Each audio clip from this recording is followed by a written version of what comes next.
the I research. have listened Hold on. to about 26 hours of DB Cooper podcasts. I've gone down the rabbit hole. I must admit, I've listened to quite a lot, but then that's Yeah. being at work. Well, I sitting on found out the that mother- there's Cooper. I've literally never even seen an advertisement for a DB Cooper podcast. Going to be. I've an never interesting heard. reaction. I've never even heard of people talk about it. About Really? YouTube. What happens when it comes to it? in the Think, oh, maybe they did. So in the back, there isn't. light brown jacket. Cool story. We're not the first. We definitely won't be the last. We'd like to welcome you. Not another conspiracy cast.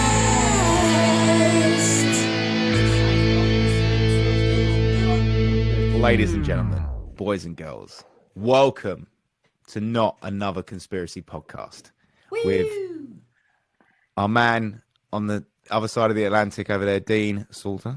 Hey everybody, welcome. A man on the other side of the M25, JJ Jackson. What? And There's, then he I- is, he is a Mr. synthetic. Ben Mills on the other side of the M25 to me. Yay! How we doing, boys? Welcome back, everyone. I'm doing Welcome. very well. I'm very sunburnt on my body. I can't see you very well because of your camera quality at the moment, but that might be Is it- my end. Yeah, it should be fine. So because, ladies and gentlemen, we've moved to Riverside.fm now to record our podcasts. Everyone's camera should be recording at 4K, and then Oh, and it'd be brilliant. And then I'll just do it. I don't even have a after. 4K camera, so that's not Well, going to that's why it's going to be brilliant because it's going to upgrade your camera for you. Because Zoom was so COVID, like so 2020. Oh yeah, and do you know what? It was they changed something in the program. So when I downloaded last week or 2 weeks ago when we finished the podcast, it gave me like a 360p image of all three of us. So the quality is quite bad of last week's episode. Oh. Last month's episode. So Dust. I had enough. I've moved on. We've upgraded to Riverside. So Riverside, motherfucker. hopefully Riverside will be great, and then I can give you all promo codes, and you can all move over to it instead of using That's good. Zoom. But for now, we are using it as a test. See if it's good. Hopefully, you'll all enjoy it more than last week. Hopefully, One month. anyway, yeah. So, JJ, what's this week's episode? I ain't got a clue. I like that he Apart has something that you two just made up about some guy. I'm literally DB Cooper. DB It's Cooper. Never- Well, even DB it's Cooper a- isn't it's a actually the real. conspiracy that this thing is even real. Yeah. Exactly. Whoa, no, you I say don't- that now. You might have just given away one of my theories, actually.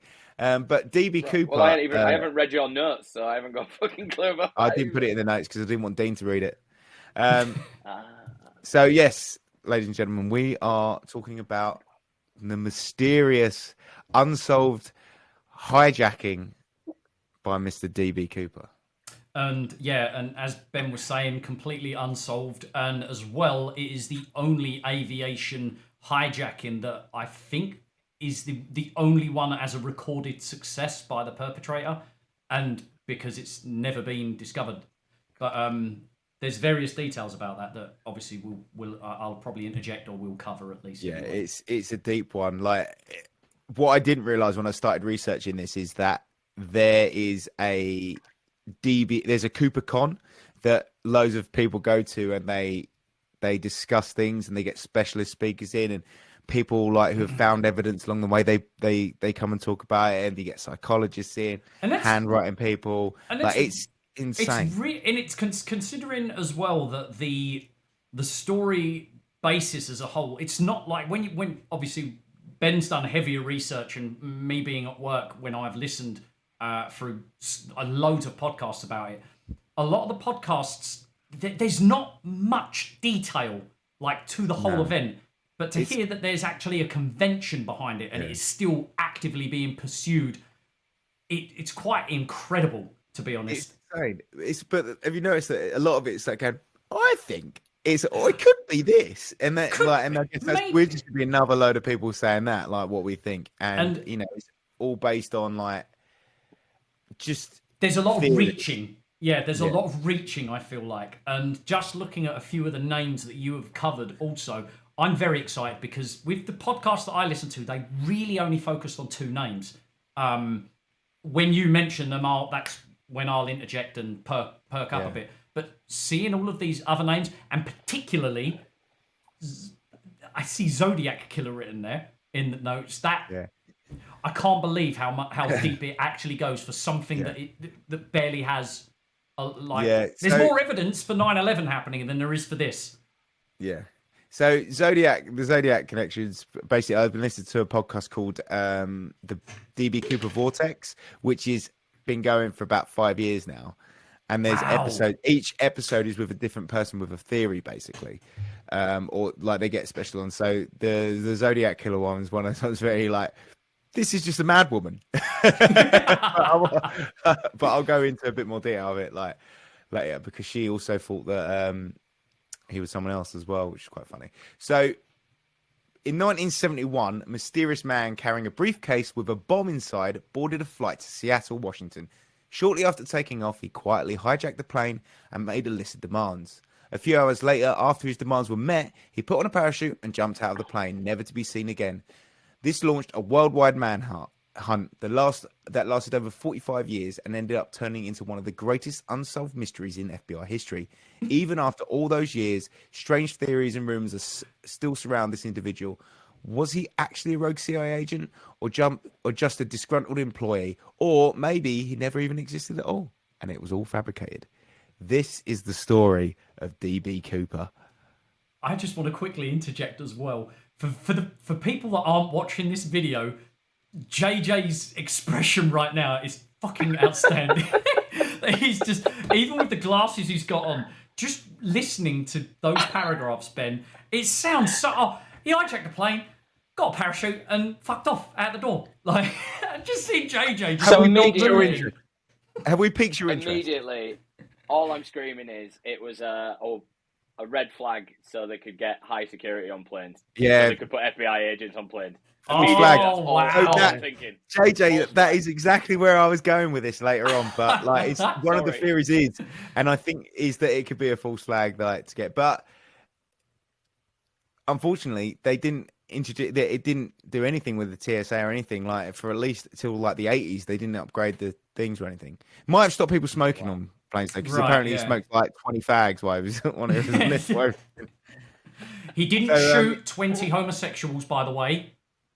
So we don't use... Cigarettes. Yeah, Smoked 20 cigarettes. Yeah. Okay. Yes, because of the He American. didn't American smoke. way. It wasn't the Village People's tour plane or anything like that. Yeah, fucking them up. Yeah, he was quite an Yeah. avid. Loved his Marlboros. Loved them. He- Well, he actually, they loved were. the Oh, puff. what? I know what it was. They're Raleigh cigarettes. They were Raleigh.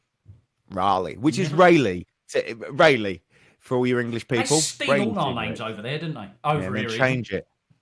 Raleigh. So the mystery begins on November the 24th, 1971, the day before Thanksgiving. That is just a day then. A Just a day day. for us, Just a day. for English people. On this day, at the Portland International Airport in Oregon, an individual probe Northwest Airlines ticket counter. Oh, sorry. An individual approached Northwest Airlines ticket counter. This person appeared to be a middle-aged man in his mid-40s, around 6 feet tall, wearing a black suit and a white undershirt and a narrow black tie. It's as well like it's interesting to know the details of man in how black. flying, how air travel worked back then. With the details of the he fact didn't that need a this guy passport or he just arrived at that counter, bought a ticket, and there was no identification needed, and there was no confirmation of like names and IDs. It's crazy just how easy it is to kind of just go on there as a total alias. The man approached the ticket counter and stated that he would like to purchase a one-way ticket on Northwest Airlines Flight 305 from Portland to Seattle, Washington. This flight was a short one. It was only a 30-minute flight from Portland to Seattle. So the ticket counter asked for his name to complete his transaction. He told him that it was Dan Cooper. He then paid for the ticket in cash, which was a total of $18.52. So I mean, that's the most crazy thing about it so far. You can still Is get that it five was for that price. £18 The fact that he just got a ticket on the day, that's the crazy thing. So Right. Dan Cooper is the actual name that he gave. Yeah. He never gave the name DB Cooper. That was a miscommunication later on between police and press. So DB Cooper is not his name. It never was. So And it surprises drop that now. Yeah, it surprises me that there wasn't ever a like Dan Barry Cooper or something. It's only ever Well, been that's- B. So the DB Cooper was someone that had a previous in the area was DB Cooper. So it was Dan Cooper, and they're like, oh well, let's just search the people. It might have used his real name. And that's- I never heard of that. Not okay. yeah. That's pretty. That just ruins it really. Just I a think. quick question. Um, Dean will probably know more about this. Do you need your passport to travel internally in America? Or not? No, you only need a state ID or your driver's license, and that's but including. then you didn't. And that's including me as well. Like if I was traveling around America, even though I'm an immigrant, I would also show my green card. But yeah, all I need is either my driver's license or state ID. Don't need my passport. Which But is in the quite 70s, extraordinary, but In the 70s, you could just fly willy nilly. Yeah. You could go up to the gate. You didn't know. There's no security. it's still. He got his ticket. Sorry, He got his ticket in head. What? it still amazes me that even in the 70s they were allowed to smoke on planes. Like not one person was Yeah. just like, shit. Could you imagine if someone You falls smoke at the asleep back. with a cigarette in their hand inside here? Like fucking just like, there might be an inferno. We'll take that risk though. Yeah. My he got friend his ticket Frank and headed sticks towards- tobacco in between his toes. Sorry. Oh, Does he? What? Yeah, he rolls up Snooze. tobacco really tightly and puts it in between his toes. What does that absorb into his Apparently- skin? Apparently, it absorbs into your skin, and obviously because it's in your feet, when you're on a plane, you tend to sweat more, so it soaks into your glands a lot quicker. Mate, just no one's that addicted to cigarettes. That's insane. Yeah. I'll tell you what, props He to got- him. We digress. Sorry to apologise, Ben. He got his ticket and headed towards the waiting area for the flight. Now, just another little knowledge nugget here, real quick. At the time this occurred, proof of identity was not required by airlines and to purchase a flight ticket. So he didn't have to show ID or anything. He just told them his name was Dan Cooper. Cooper boarded the Boeing set flight 727. So that is really important that it's a 727. That's like the main thing here. Is that's the plane. He picked that plane. He had to be a 727. And he sat in the seat, which was located in the back of the plane. In total, there were 36 passengers on board, 3 flight attendants and 3 pilots. That's not strictly true. There's 2 pilots and 1 engineer. Now, Northwest Airlines had a policy at the time that while passengers were sitting on the plane waiting to take off, that flight attendants would serve them drinks. So one of the flight attendants started at the front of the plane, asking for passengers what they drink, and another one came to the back, and someone asked Cooper politely what he wanted, and he asked for a bourbon and soda. Fucking awful. Only a few months. Well, it could be Jack and Coke, right? I think bourbon's a Oh whiskey, yeah, isn't good it? point. I thought you meant Yeah. soda water. It could be soda water. Well, but- yeah, they say soda. Coke's a soda to Americans, like Sprite's soda. Do you know what I mean? And they do drink scotch Idiot. with just normal water, don't they? So it could They be- do. Scotch and water. It does make Scotch taste nicer though. Mm. Depends Yeah, on the 'cause type of Scotch Scotch. is If it's fucking single gross. malt, it's quite peaty. You put a bit of water in it, it makes it taste really nice. Yeah. Anyway, another digression. Only a few moments later, at approximately 2:50 p.m. Pacific Standard Time, the plane departed from Portland Airport. Only 10 minutes later, at approximately 3 p.m., after the plane was in the air, Cooper leaned back in his seat, turned around, and looked at the flight attendant who was sitting in a jump seat directly behind him. He then handed her a note. She then took the note and put it in her purse because she thought he was handing him a phone number. Yeah. Like, Because- which I think's a bit like big-headed from her. Well, no, because back Right. then in the 70s, there was Everyone was just trying to fuck. Well, it's because I'd say 90% of flight attendants back then in the 70s were practically like 9 out of 10s, all of them. And they had policies where you had to be the correct weight as well. There was like so much. Wasn't there that was, to do with the actual? We can't have fat people because the plane will crash. I feel like there was more Whereas precautions. in now, they don't give a shit. Right, there was more. No, there no were offense, more, flight attendants. There were more hoops to jump through in the 70s just to be a flight attendant than there was to buy a ticket to get on the plane. Yeah. Yeah, basically. Your waist size has to be this, your bust has to be this, your skirt line can only go to here. You have to weigh this So much. she's tucked the note away. she tucked the note away, and after he saw her tuck the note away, he leant over and he went, "Miss, you better look at that note. I have a bomb." Ooh, I was expecting him to go, listen, tits. This plane could go kapow. Listen here, sweetheart. She opened the note that said, "Miss, I have a bomb, and I have a bomb here, and I would like you to sit by me." The flight attendant dropped the note in shock and then stood up and quickly sat next to Cooper. After she sat down, she quietly asked the passenger to see the bomb to make sure he was, telling the truth.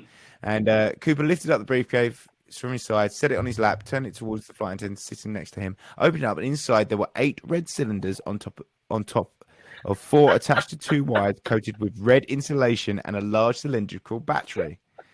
What's Was Wiley Lost Coyote him. sat next to him? Yeah. He had Acme written on the briefcase. He had a fucking anvil up in the luggage compartment just in case. So when they said he jumped out, literally did he Stop throw a it. piano out and Yeah.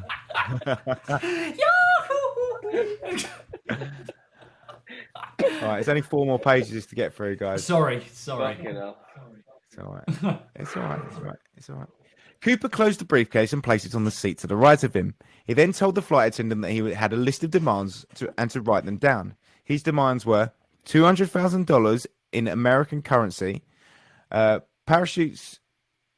4 parachutes, 2 primary and 2 reserve, and a fuel truck standing by in Seattle to refuel the aircraft upon arrival. A little side note: $2,000 in 1971 is the equivalent of about 1.3 million now. 200,000. How much? Sorry, 200,000. Yes. Yeah, it's about 1.3 million now. Thanks, inflation. Thanks. So as the flight attendant was writing these demands down, the other flight attendant was making her way to the back of the plane. She thought it was quite odd the other flight attendant was sitting next to the passenger. As she walked by to the flight attendant who was sitting next to Cooper, looked at her and motioned her to pick up the piece of paper which was on the ground, which was the note that was given to her by Cooper that she dropped after reading. The other flight attendant picked up the note, read it, and immediately reached for the phone beside her. She told the pilots what was happening, that they were being hijacked and it was not a joke. She hung up the phone and approached the flight attendant and passenger. The one attendant who was sitting next to the passenger stood up and took the demands to the pilot in the cockpit. The captain of the flight got the demands and contacted the Seattle-Tacoma Air Traffic Control, which informed the local and federal authorities of what was going on. The attendant then left the cockpit, went back to where Cooper was sitting. When she arrived back there, she noticed that he was wearing dark sunglasses, which is weird, right? They put Bit sunglasses on. strange. Yeah. He ordered Yeah, all the who employees wears to cooperate sunglasses fully. indoors? Yeah. Are you DB Cooper?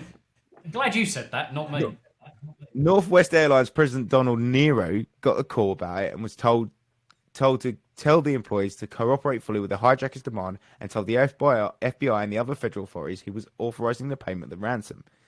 The FBI then started assembling the money from several Seattle area banks. So the money was going to be in 10,000 unmarked $20 bills, but because of the bank that was nearby, they had a like a ransom fund. Yeah. So they didn't mark the bills, but what they'd done is they photocopied all the serial numbers from those bills.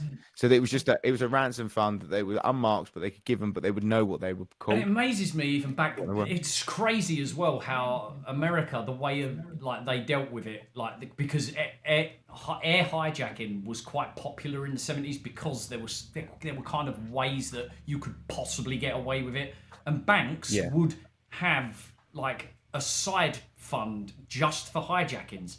I think that's fucking... Instead of trying to do something about stopping people making demands on airplanes, it's kind of just like, we'll just throw the money. Yeah. Kind of like the way they're dealing with school shootings at the moment. You know, they're just allowing it to be part of their culture, almost. Yeah. So what they're going to do to stop that though? They're not really doing anything, are they? Nope. No. So Take away women's rights. another thing about that is that there was an insurance policy on. So Northwest Airlines have a $250,000 per flight crime budget. Okay. So like if their insurance, they're covered for $250,000 worth of crime. So they reckon that he might have known about that. Because that's why right. Yeah. So the money was collected, and the FBI So they had to get the money. So they put the flight into a holding pattern for like 2 hours. Yes. But the other passengers, like apparently, they just told them, "We've got to burn off some fuel before we can land because we're too heavy or something." That's all they told them. Which is the right thing to do, really. Yeah. So they got it's 2 hours. The FBI got all the money. Go on, Jay. We've got to burn off some fuel because we're too heavy to land. Yeah. That's what they said. I mean, they didn't want to rouse suspicions that they were getting hijacked. So this time, the 35 passengers didn't know what was going on. They just accepted it. Imagine if that was now. God, 2 hours. Christ. We sat on the fucking time up for 3 hours. I couldn't. I've been. Yeah. They stopped serving drinks as well. Yeah, I've been sat on the tarmac once for about 3 hours, and yeah, people. Many times. Yeah. Oh, you have. It's only ever happened once to me, and We had Cece with us when we did. oh, One time was hell. She just fell asleep, luckily. But so yeah, they had a minor mechanical failure and had to burn some fuel. So as the plane was waiting for these 3 hours, one of the flight attendants sat next to Cooper the whole time. And while he talked on the phone next to him, relay a message from the captain to Cooper. So I think one of them said, I've not written this in my notes, but one of them said to Cooper, "What's your grudge with do you have a grudge with the airline?" And he said, "I don't have a grudge with your airline, but I do have a grudge." And everyone's like, that's one of the main things people will try and find out, like, what's the grudge? Because I suppose you've got motive, you can find out who of course, it is. yeah. Like, And now I know one thing that kind of like not irked me, but really kind of perked my ears when I first heard it. The fact that he always had the flight attendant sitting next to him also kind of, I mean, if she was sat next to him the whole entire time, wouldn't he be worried about what he looks like, the sound of his voice? that's why he's got the sunglasses on. No, baby. but other like markings on his face and stuff like that, like and Do you think that's why he wore the shirt and collar and stuff? So it's kind of really maybe, kind of covered. but it always confuses me. It's like, well, why did he demand her to be sat there? It's not like, oh, I can't have her like make any smart moves or anything. When there's attendants everywhere else that know what he's up to. Yeah. And it all. Well, there's only one other attendant. But still, that's enough to know what. Like, she could just do something like that if he's at the back and every other passenger's in front of him. But if they genuinely believe he's got a bomb, you're gonna just go, right, fuck this. Well, it's not worth my job. It makes me. So like, It just makes me wonder why having her sat next to him the whole time wasn't the biggest risk to him. When obviously the FBI would question her, like, what did he look like? What did he sound like? Are there any markings? Because there's no CCTV or anything, is there? So there's no way they can go, right, it was this guy in the airport. Right. Like you described that guy. So they're I guess he's pretty safer for her to be there. So he's got an eye on her, and he's always got a voice to the captain then. Yeah, I guess so. And he swapped them around though, because he had Tina at one point, and he had Shaft, was it Florence Schaffler the other time? He swapped them out. Oh, right, yeah. So he always had one next to him. So I don't know why. I've never hijacked a plane, so I wouldn't know if But yeah, that just something that stood out for me. So the FBI gathered the money that would already had copies made of it, and they found they initially got military issued. So this is where I started thinking that this guy knew what he's fucking talking about. Yeah. So they originally got military issued parachutes, but Cooper said he didn't want them. He wanted normal parachutes, civilian parachutes, because military parachutes, when you have to put them on a cord, so when you jump out, it pulls the cord for you. He wanted to be able to control. Obviously, he wanted a free fall. Because with the military ones, you just go straight down, don't you? Yeah, and they pull the cord as you get out. You have to hook it onto something. It has to, the plane would have to pull the cord for you because they're heavy duty. And he got 2 parachutes front and back because he wanted to make them think that he was taking a flight attendant or someone with him, so they wouldn't. That's what I think. Anyway. I agree with that. Yeah. So yeah, he wanted manually operating ripcords. The FBI agreed, and the Seattle police were able to obtain them from a local skydiving school. So the reason he didn't want military shoots is because he wanted to pull them himself. And he knew what he was doing. Yeah. So at 5:24 p.m., Cooper was informed that his demands had been met, and only 15 minutes later, the aircraft landed at Seattle Tacoma Airport. After landing, Cooper instructed the captain to park the airplane in an isolated, brightly lit section. He told the captain to close all the window shades in the cabin. This was in order to deter any snipers from shooting Cooper. And that leads a lot of obviously people to think that he had military experience in the past. One, the parachutes, and two, the snipers. Because when they mentioned that never really was something that kind of like twigged with me, and it was like, okay, yeah, that totally makes sense. Like it's just a small detail that he was aware of and cautious of that also leads to people being correct or possibly correct. Later on when we start talking about when he starts giving like directions to the pilot and stuff, it's just you're like, oh, okay. This guy knows his shit. The Northwest Airlines operations manager started walking towards the aircraft in his normal street clothes because he was carrying the cash and he didn't want to look like a police officer. Like, he didn't want to wear a uniform. Cooper ordered the captain to lower the plane stairs onto the runway, which he did. Cooper then had one of the flight attendants go out and retrieve the cash and parachutes. Once the delivery was completed, Cooper allowed all the passengers and 2 flight attendants to leave the plane. The only individual left were Cooper, the captain, a co-pilot, a flight engineer, and one of the flight attendants. So 5 people left on the plane. Once everyone except Cooper and the 4 crew members were off the plane, the fuel truck arrived and began refueling the airplane. So this is another thing that went wrong there. They had to get 3 different refueling trucks. 3? First one didn't work. Second one didn't have enough fuel, and then the third one It makes me wonder whether the FBI were trying to kind of trip him up, because with regards, I think they were trying to make him panic. Yeah, because with regards with the parachutes, he made his demands obvious.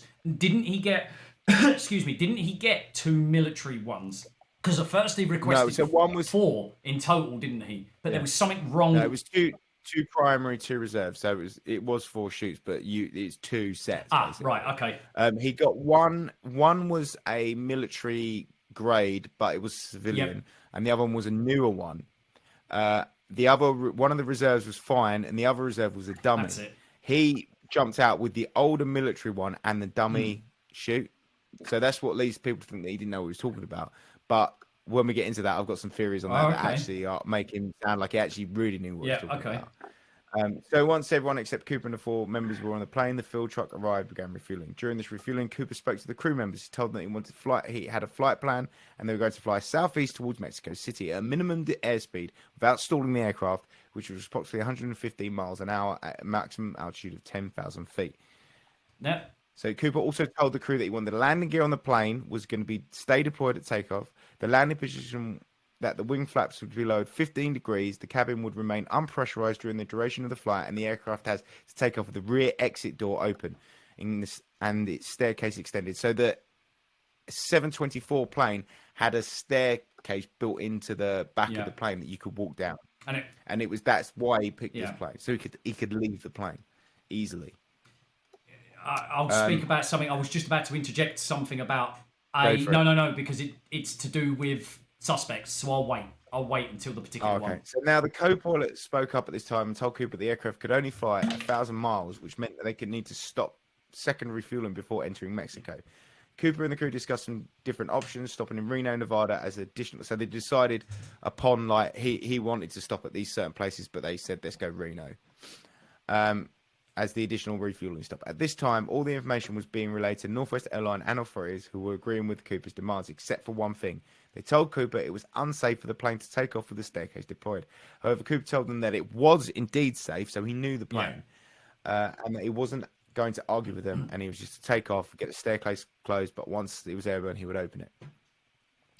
Northwest Airlines agreed, but before Cooper was about to take off, the FAA official requested a face-to-face meeting with him aboard the aircraft, which Cooper said no. I was just, they fuck around with the fueling, they fuck around with the parachutes, and now they're just like, oh bollocks, let's just ask him for 1-to-1, as if he's gonna sounds like they're just out of ideas. So the refueling process was completed at approximately 7:40, and the aircraft with Cooper and the crew took off. Now, just a little side note, once the plane was at 10,000 feet, it took off. The 2 F-106 fighter aircraft were scrambled from McCord Air Force Base and followed behind their airplane. So while they were in the holding pattern, Cooper pointed out McCord Air Force Base. Like, he went, that's McCord Air Force Base there, which is not something that everyday person would know. It was one of those like black spot ones. No, it wasn't like an Air Force Base that everyone would know about. So that's And it's just an odd detail to mention when you've hijacked a plane. Like through my research, it's not like anyone mentions, oh, he mentioned this specifically because it's like as if he was probably just sat there and just went, military base, that girl. You ever seen that? There you go. There's a few planes down there. Have a look. 100%. So yeah, why did he know that detail? And was that for some reason like a possible red herring to some degree? Yeah. I think it was just like, I think it's like when you're in those kind of moments and you're like, you've now built up a bond with this person sitting next to you, right? And you just like, Stockholm. yes, McCord Air Force Base. Yeah, mild bit of Right, Stockholm just syndrome. like, oh really? You're holding me hostage? Oh wow, how lovely. Thanks for that little tidbit, you Those are psycho. some nice barbed wire fences there. Yes. But it's an interesting thing to well, because obviously it's still a mystery, but particularly this can't spoil anything, particularly with one suspect that's on the list of, well, I'll let you mention the number of how many suspects there actually are, but for one 1,000. suspect that we will bring in, it sounds like he was absolutely petrified. And to make a comment like that kind of makes sense to a degree. Yeah. Just a little waffle, wasn't it? Bullshit Just like and you start waffle, yeah. waffling when you're a bit nervous. Yeah. So shortly after takeoff, Cooper started getting his parachute ready. He then instructed the flight attendant, which was Tina Mucklow, to go into the cockpit and remain there with the door closed, and she locked the door. Once the flight attendant reached the cockpit and closed the door, Cooper opened the staircase to be lowered, which they know that he did that because a sign came up on the Cockpit, in the cockpit, yeah. We'll call it a dashboard. So and at approximately 8:13 p.m. Oh, by the way, they're in constant contact with him through the phone, asking if you need a hand, and they're just like trying to find out what he's doing. At 8:13, the aircraft's tail section sustained a sudden upward movement, which would indicate that Cooper had jumped off the plane, right? Because you jump off, and there would be pressure drop. I couldn't imagine. The captain landed. So he jumped off the plane, and 2 hours later, at 10:15 p.m., the captain landed the plane in Reno Airport. FBI agents, state troopers, sheriffs, Reno police surrounded the jet.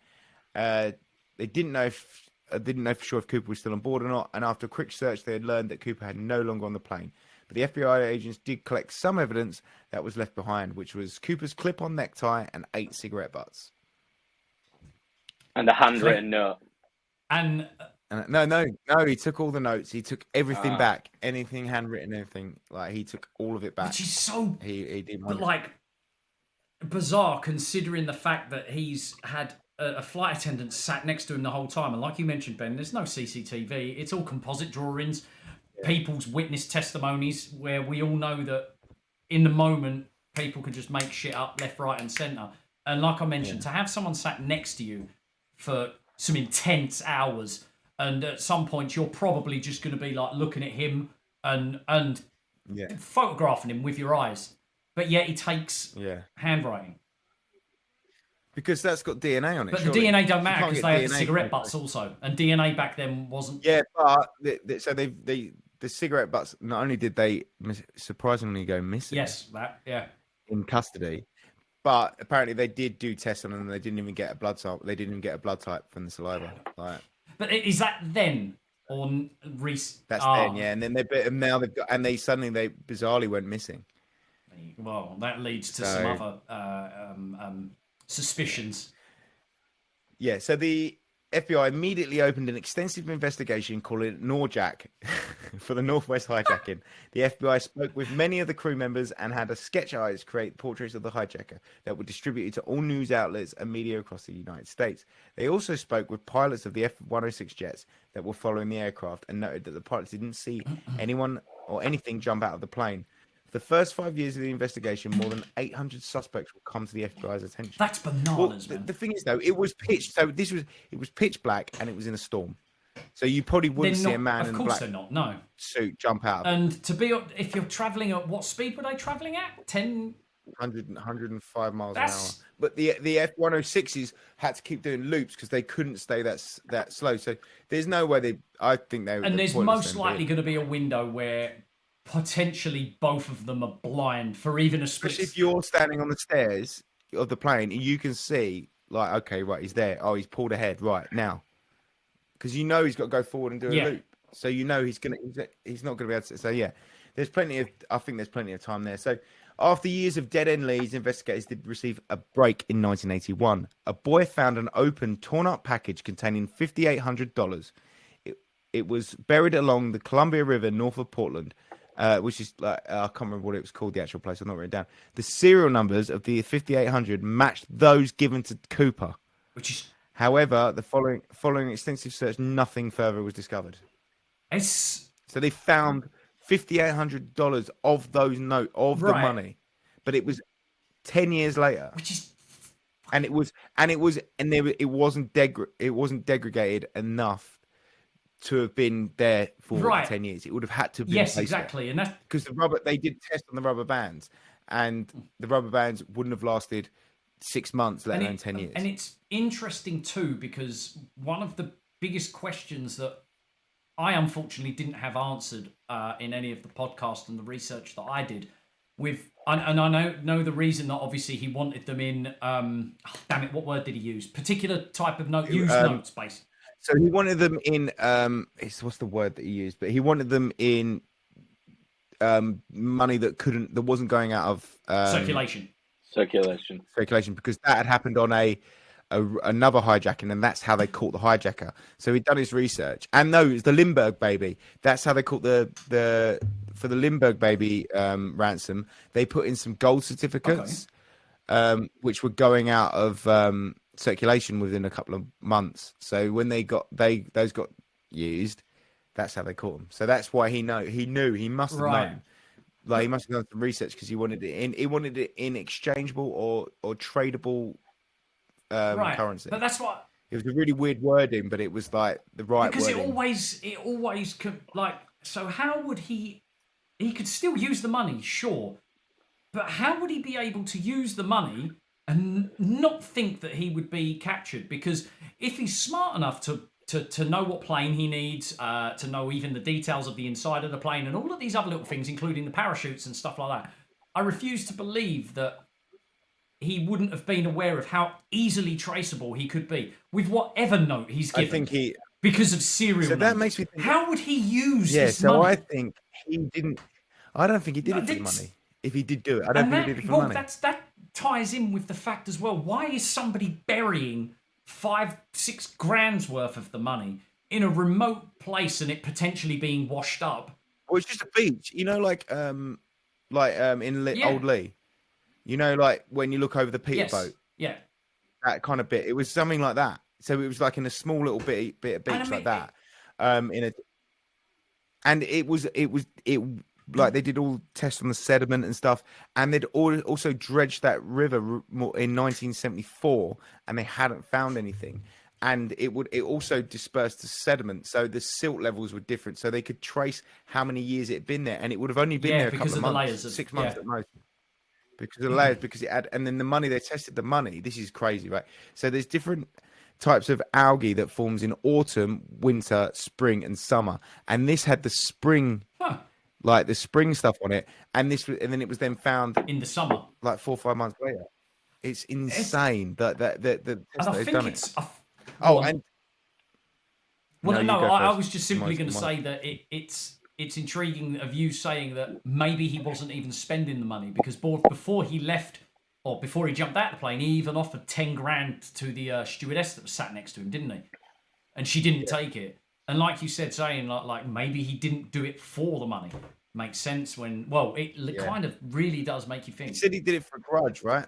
That's what apparently he did it for a grudge.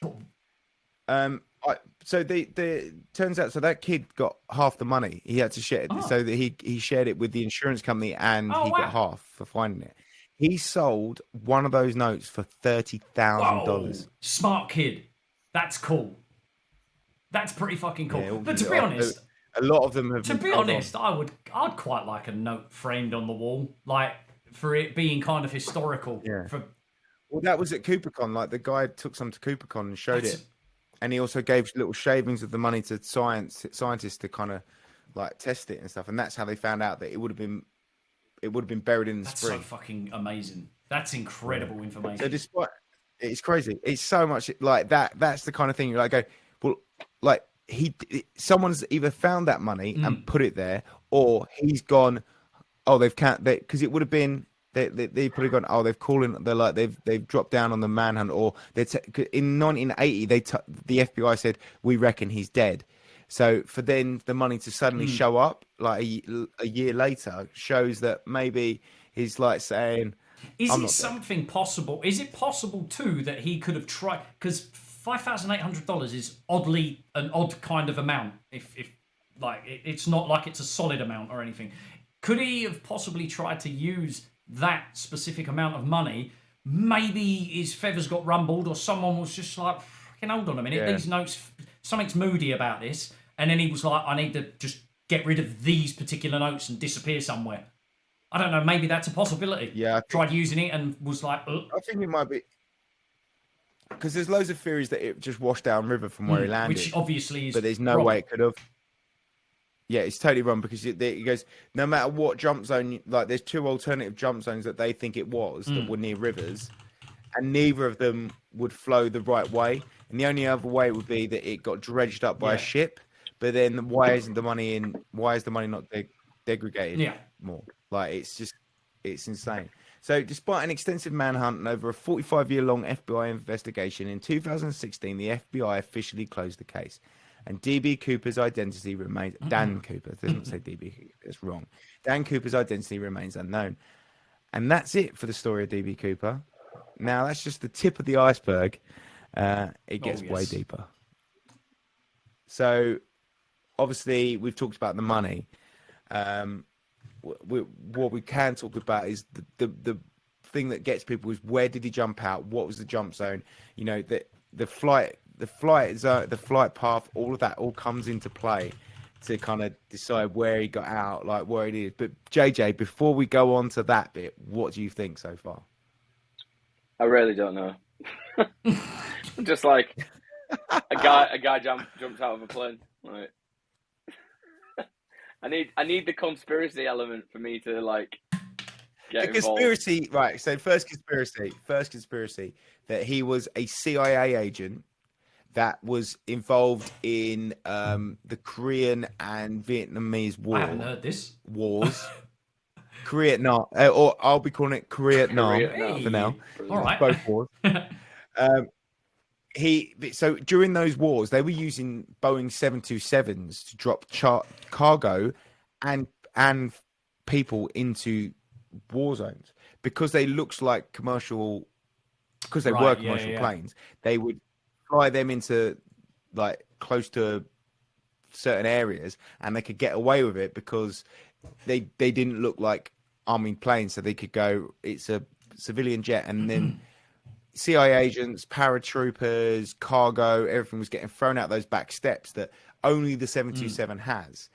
And he knew all the settings, like the flaps at 15 degrees, and he would, so the 727 is the only plane that has a 15-degree flap angle. Everything else is 12.5 or 13. So it's things like that he slight knew. rebuttal, because the one thing that was a bit specific with him as well is the details of the flight externally and internally.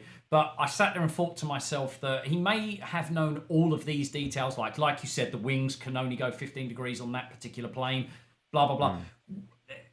It was never answered to me either as to whether his request of flying at 10,000 feet and just over 100 miles per hour resulted in them sitting there going, we need to change the flaps on the wings. We then need to drop the landing gear.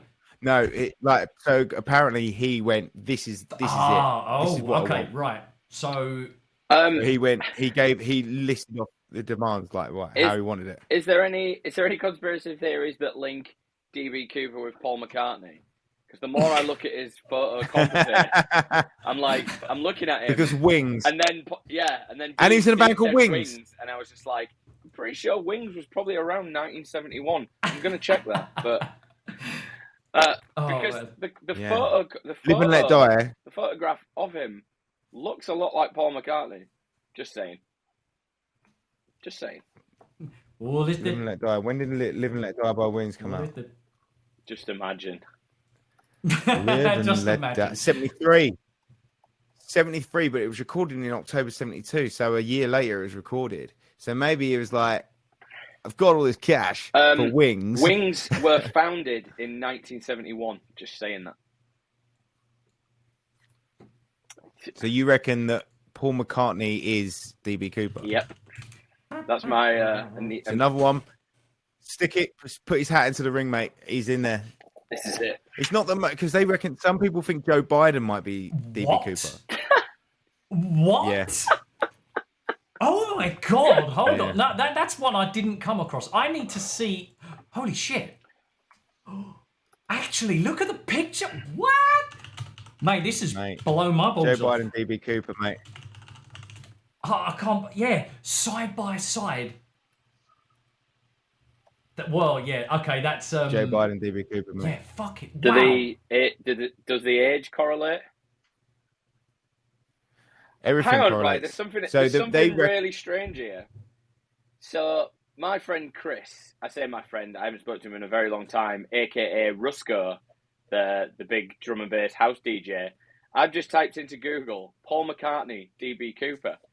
First thing on there, Rusko on Twitter. Okay, I just watched DB Cooper and Paul McCartney. So I'm not the only person who fucking thought about it. Whoa. Let me just read the whole tweet. I just watched DB Cooper and Paul McCartney. I got mad time to fall down conspiracy holes. What are your favourites, people?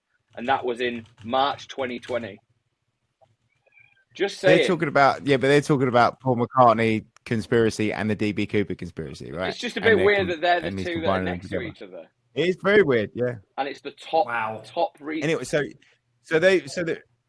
they reckon that so a virtually unknown Biden decided he wanted to run for Senate in 1971, but he wouldn't be old enough to do so until 1972. The other issue was he had no money to campaign with. November 24th, 1971, DB Cooper extorted $2,500 out of thing. The next thing you know, fucking Joe Biden has got enough money to launch his campaign for 1972. Oh man, wow! I'm sorry, I heard nothing He of fucking this looks one. like him. Wow. Yeah. I've got a Reddit post that I also want to read. That I'll drop in the Discord for everybody because it's Jesus Christ, pictures side by side and also age comparisons of the two of them, like what Joe Biden would have looked like in 1974. And James Biden, his Oh brother. yeah, and James Biden. That's fucking wow. Also, Yeah. just found something else. I know this is we should probably wait till the end of this, but somebody has replied to something about a song by Paul McCartney called Ram On. The Ram On. And somebody has put, in all seriousness, I prefer DB Cooper's version of Ram On from 1980. And there's a video on YouTube, and it says DB Cooper Ram On. So maybe the name DB Cooper came from that guy because the guy's obviously a recognized artist. Just saying. Ram On, man. DB Cooper. Yeah, Ram so On. DB Cooper. Oh yeah. Huh. Yeah, but DB Cooper was announced the day. Oh yes, of course. Yeah. So was the that just hijacking. Was that just word association confusion? It was there was a guy called DB Cooper who lived close by to Portland, Oregon, where the flight took off. He had previous, and the police, the press guy had a friend in the police, and he said, "Yeah, we're looking at this DB Cooper guy," and that's where the name came from. Sense. Makes sense. So my next suspect is Robert Rackstraw. Yeah. So he Thomas J. Colbert identified Robert Rackstraw in 1975 as a military vet with a murky past riddled by fraud and con artistry, and as the man responsible. And then November 1971, nondescript. Yeah, we know all about this. Rackstraw's family announced the lead suspect had passed away from natural causes, age 75, potentially taking with him the answers to what really happened on that fateful winter's afternoon. What does he say? I had a whole thing about why he thought it was him. Better find it, boy. Oh. Right now. I love how wild I'll leave this this one is. till the end. I love how wild this is. No, go now because I'm trying to find this thing. So, This letter is to. go on. Oh, sorry. So yeah, go on. Go. I There you don't go. know. Again, I don't know if this is a one that you've already scoped out, but there's theories that the character Don Draper from Mad Men, that's the story of DB Cooper. They're saying that the guy who played, was it John Hamm? I think who played Thingy Draper. It said apparently at the end of the season finale, he's clutching. It says here the series finale will air. Blah, blah, blah. The growing speculation online among fans is that the main character, the suave and troubled advertising legend Don Draper, will turn out to be skyjacker known as DB Cooper, who is clutching $200,000 in ransom money parachuted from a commercial airplane in 1971. I mean, this is a very long article, so I'm not gonna. I'll scan through it, but the weird thing is. Now you're talking about this, and I said I'd never heard of him. When we started talking about it, the first thing I thought about was Mad Men, and I don't know why. Oh, because it's been years since I watched that thing. So maybe that is something that's just kind of. Oh, that's it. It's because there's a scene where he's in an aeroplane smoking. I think that was probably it. The reason why, because it's a full episode where he's just in an aeroplane smoking. and it's funny too. Like I've never heard of. I'm surprised there's never been like a movie made about this. I mean, it could like it doesn't need to. It just the Yeah, well, there's a Netflix. There has been a few really? movies made about it. Yeah, there's been a few documentaries docs. are There's like a new actual doc come out movie, on though. Netflix, but there's been an actual film. I'm going to tell you what it's called now, and I think it's not Robert Redford. never- it's Oh, someone else. this is getting too hell yeah for me. The same Go then, mate. article goes on to say, I know. It also sounded to me. Robert It also Duvall. sounded a lot like me to those awful Paul is dead theories from the early 1970s. That combined meaningless coincidences with irrelevant facts to generate outlandish conclusions. But that's a bit of a weird one that Paul McCartney's in this article about DB Cooper again. Like, that's strange. Yeah, well, I'm just saying. and It's the baked bean tin for me. the baked beating, but it's The baked so, bean tin. it's so intriguing that, like you said, at first you've just come into this and you're like, oh, Paul McCartney, and then, well, no, it's getting crazy with how many different suspects there are. But this is why I mentioned that in the early listening, it feels like there was a lot of reaching coming from a lot of the theories and stuff. But So did you say that it was Portland Airport that he was, yes. that he set off from? Oh, So in the- hold on. I don't think so. No, I thought. No, it was. It was. Let me just go back up and the notes. Yes, Portland International Airport in Oregon. Yeah. So in Mad Men, Don Draper looks out of a window and spots an aeroplane. Later on in the episode, he picks up a hitchhiker who said was headed to St. Paul's west, not east. The Draper character says, "I can go that way," and then the hitchhiker says, "But will he go all the way to Portland Airport, where he will reinvent himself yet again?" Ooh, wow. Yeah, so there might be some hidden meanings in Mad Men. I'll probably have to go back and watch that after. Yeah, all. that's interesting. Huh. So there was so back to Yeah. Rackstraw. He apparently sent letters claiming to be DB Cooper. Or there were letters sent to newspapers. There was 5 letters, I think, in total sent.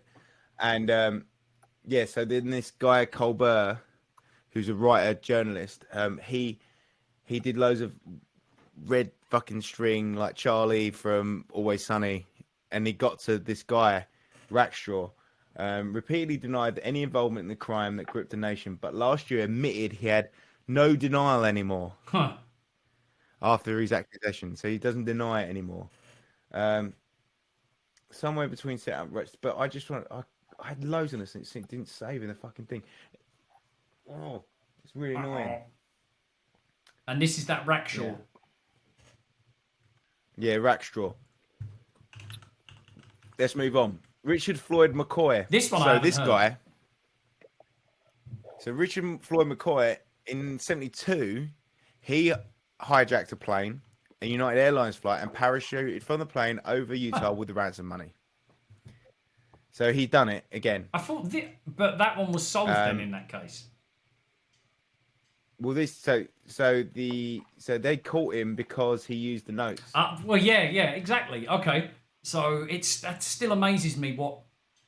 So that means that maybe he lost because they reckon this is the guy because it was exactly the same. He looks the part. It was the same thing. They reckon that he might have lost the first lot of money, and when that was well easy, Right. and when he did it again, His face is very similar. Very similar. Big strong chin, which is very obvious in the composite. yeah. So he was. It was soon after learning that Fanning had stolen from one of the 4 parachutes furnished to the lone gunman who had. Wait, no, that's not one. I just want to see where he jumps out. The hijacker, who had assumed command on touchdown, gave up his baggage check and his luggage brought aboard. Fuel trucks hurriedly filled the plane's tanks and thousands of gallons of jet fuel. After seeing the completion of his written directions, some 3 hours after the plane had parked, the gunman released the passengers and one of the stewardesses. He then ordered the rest of the crew into the cockpit and took a position at the rear of the aircraft. The hijacker then used the intercom to summon the stewardess, who gave her another set of flight instructions, telling the pilot to take off towards the east, climb up to 16,000 feet, and fly precisely 200 miles an hour on course that would overpass several specific Utah communities. The message, now hand-printed between hijacker and pilot, was sent increasing frequency, always using the stewardess as a courier. The cabin was ordered depressurized, and the gunman warned that if the pursuit planes were stopped, he would detonate a hidden explosive device after he jumped, before the plane could be landed. The hijacker opened his luggage, covered in the peephole between the cockpit and cabin, observed by the second officer, Floyd Smith, through a slight space under the cockpit door. The hijacker quickly put on a jumpsuit, helmet, and parachute. Once he had shut the cabin lights up to better view the ground, the gunman demanded to be kept abreast of wind, ground, and airspeed, altimeter settings, and sky conditions. After the aircraft passed over the last Utah community on the prescribed course, the hijacker set no more notes, hoping the incident was over. Stewardess ventured to the passenger area and determined that the gunman had indeed bowed out with the ransom into Utah's darkened skies. 5 hours after hijacking began, the weary crew headed for nearby Salt Lake City International Airport. So it's pretty much the same as the thing, but he had and a what's gunman. interesting as well with the with Rackstraw is apparent. Oh, This is not Rackstraw, apologies. though. Yeah, This is sorry, that's McCoy. the guy that I hadn't heard. It was sorry. There was something I wanted to mention about Rackstraw as well. That he allegedly yeah. his composite drawing or his picture has 9 points of match to Cooper's sketch, which I'm reading is actually like quite a lot. And he does look. Yeah, and if you look at the way that it looks like his mum or his girlfriend's putting like his badge on his military thing. It looks just like it. Yeah, Rackshaw for me is like, he seems like he could And be the it one. would make sense as well with him being caught using the money. It therefore wouldn't surprise me of him obviously getting the ransom money, but not using it. Or well, we don't know if he's used every single bit of it, but the idea of burying a lump sum to me sounds like, oh shit, my ideas of using this instead of the way I did before hasn't worked. Now I need to get rid of them. I don't know. Yeah, that sounds quite convincing. It sounds intriguing. There's a lot more within there as well. Apparently, 5 months before the hijacking, he was booted from the army, so he's had a military pass where he's going to know those, and he was obviously a paratrooper who went to explosives and aviation school, so he knew how to fall out a plane and probably knew how to blow one up and all. It was a good good point. He's he's the one that Rackstraw again is why I like him, because he was apparently the one who wrote the notes that no one else really mentions, but the notes are pretty telling. Like there's some codes in them that say like I'm CIA, DB Cooper is not real, Uncle Sam the system, Lackey Cops, using that sort of thing. He's trigger kind of words like that only certain people would. And all the notes are sent back and forth along the flight path. So the flight path that actually took, and that's a where the massive notes coincidence for them to just appear in that fashion.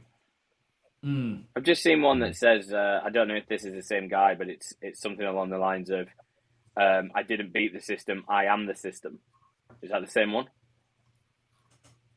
Yeah, it's like a traditional ransom note, like cut out a newspaper and stuff. Yeah. Yeah, that's it. Calling himself the system. Yeah, I think that the theories that he was a CIA agent, like it pretty lends itself to Could- being someone that knew how to I jump was out going of to a say, plane. could it also maybe be he is maybe high up in the military or something like that in terms of, or disgruntled Yeah. military man who's just like, fucking having been cannon fodder for how many odd years and then Yeah, gets his And- 200 and- grand or whatever. I 100%. That's where I was led to believe that he was definitely ex CIA or ex military. Definitely someone Yeah. who was explosives. paratrooper. There's also Dwayne. Hold on, Dwayne sorry. Webber. One other thing on Okay. Rackstraw as well. Although we obviously were talking about the guy you were mentioning. The idea with the picture saying the system that beats the system, and that he is saying like I'm the system going against the system. That kind of as well lines up with him saying that I don't have a grudge specifically. I just have a grudge because the system is an umbrella term for so many different like capitalist and corporate and military and government based institutes. I don't know. The language kind of lines up for me along with the actions and stuff. Yeah. So there's another thing. This is one of the ones that really made me think it was Rackstraw. So when he got taken in by the FBI, so he was taken in for questioning, and he was under surveillance, and suddenly in Washington the fresh money shows up, which led to his release from the FBI. Sounds like he's very smart. Very, very smart. Yeah. I never knew that. That's fucking. Oh, okay. This sounds solid for Rackstraw. That's what it's just like things like that. It's like So get rid of it. Kohlberg argues that, yeah, I knew that from the start I wouldn't be caught, the letter stated, before later saying I left no fingerprints. Like, there's public knowledge behind the three brief reports in the newspaper played off prank, according to Kohlberg. Kohlberg said that his wife hired two forensic experts, one a past president of the American Society of Questioning Document Examiners, and the other an FBI agent to expand the handwritten note. The two men both said the handwriting was similar to the writing on Cooper's boarding card, that it was likely that they were written by one person. Yeah, it's It's, yeah. Rackstraw, I maybe. don't know. The Rackstraw suspicion has ground. If you ask me, it's got feet. Just the fact that he was in the FBI, he was under arrest. Well, he's being detained by the FBI.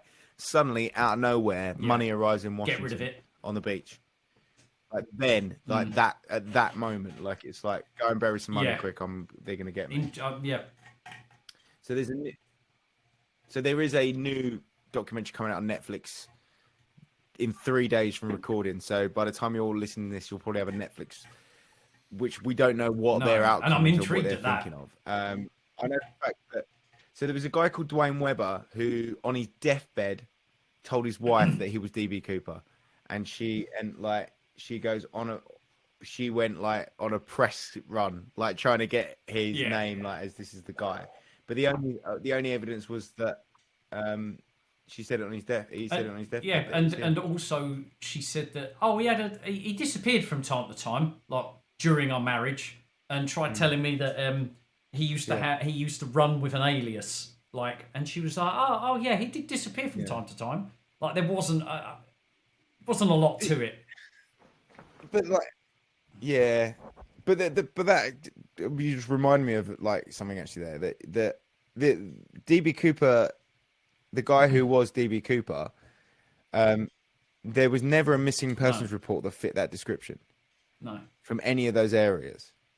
So like if he did exist and he did jump out the plane and he didn't die. He landed and he went back to his everyday life.